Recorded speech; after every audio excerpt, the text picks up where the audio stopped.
When writing a lowercase letter in cursive style, always start on the bottom line. To write W, go up, go down, go up, go down, go up again, and then stop at the top. Let's see how it looks in a word. Wind is written like this. All letters after W start at the top because W ends at the top.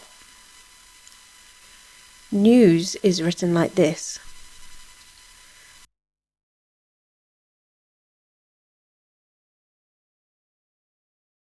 Capital letters always start at the top.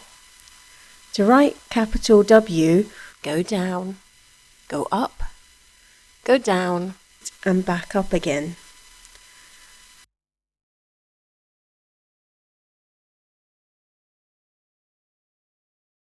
The word wind with a capital W is written like this.